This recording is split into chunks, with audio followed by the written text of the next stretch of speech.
What we're going to look at today is running statements. So if you want to go and look at all your debtors and see who's outstanding, you go to Administration and you go to Statements, and then you can choose your dates. So you can either choose the end of the month, you could choose the end of the previous month if you wanted, you could choose today's date. So if we over here, you can look at today's date. So you can get your statements for whatever date you want. If we do them for the end of the month, it's sort of more traditional way to get up your debtors is for the end of the month.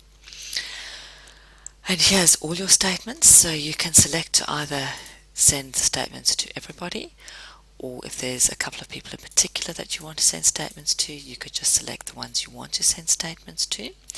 There's two ways you can send your statements. You can do them as a mail, so if you click on this icon, it shows you what you're going to send. This is a preview, so this you're going to be sending to this person, and that's how much is owing, and this person and their invoices and how much is owing, and the next person. The other way you can do it is just to click on here, and that one would actually email the statements. So if you wanted to email these three, you'd click there and that would email everybody. So you just click email and the emails are successfully submitted. And then you could go and get rid of those. You could choose to do these ones postally.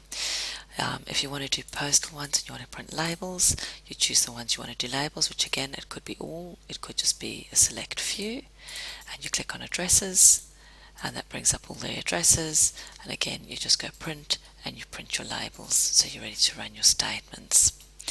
If you look through this list and you know that somebody isn't going to pay you, so you think, this $5,494.69 you're never going to receive, you can actually move that into bad debts. Now, when you move something into bad debts, it takes it off your debtors listing. You'll no longer be sending out statements. It'll no longer sit in your debtors. It'll be a written off bad debt. But it will remain in the system under bad debts. If that client were to return and come in for another service, that debt will be brought back in, so that invoice will then be showing on their payment screen that you know that you can then still charge them that amount. So you can move something. So say we want to move this one 549,469 into bad debts. We just click here, and that you can see transfers it into bad debts. So we transfer it across. If we then go and view our bad debts, that was Mr. Adams with his 549,469. You can see it's been moved to our bad debts. So we've got all our bad debts listed here.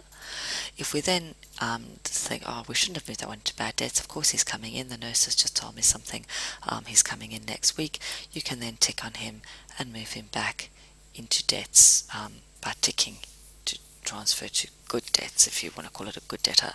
I don't know if there's such a thing as a good debtor, but it's not a bad debt, it's not a written off debt, and that will then, if we do that, you'll see he's no longer sitting here in our bad debts.